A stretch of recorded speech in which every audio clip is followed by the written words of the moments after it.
from Bugeye, guys, and we're here in my home garage after a rainy drive back from the pool in the Egg. This beautiful blue Bugeye that I've had for many years. My wife uses it a lot. It's her car really, but I took it to the pool, gambled on the rain, and got wet. So what I wanted to make a video about is really how do you put away your car after a rainstorm, or after you wash it for that matter.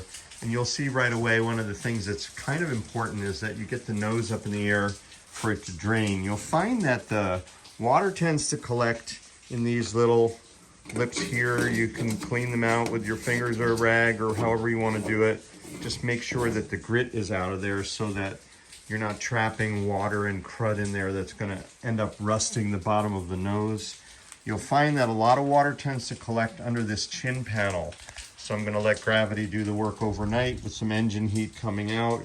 It'll dry all this out. If you leave it down, that's one reason why so many of these cars can get rusty under the grill.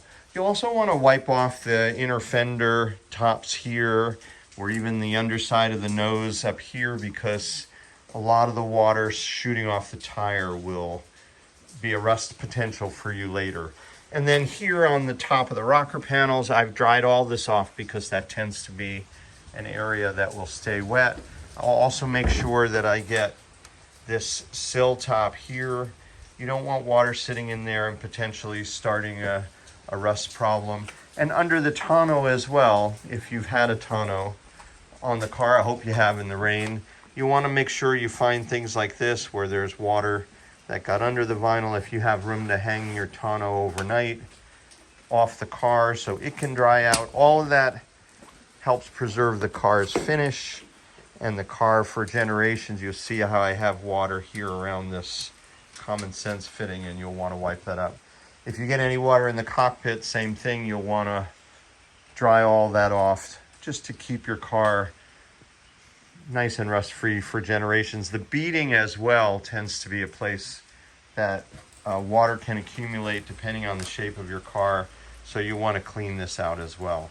There's nothing wrong with taking these cars out in the rain. They've all been out in the rain before we came along and started restoring them. Most of these cars were living a hard life outdoor. You know, garaging an $1,800 sports car in the early 60s was probably a rare thing to do.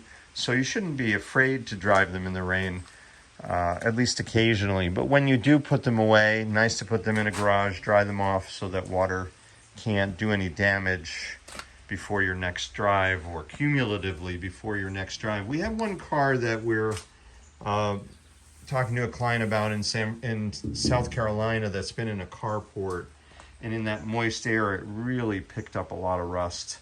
So keeping the cars dry makes a big difference, and that's what we're talking about today at Bugeye.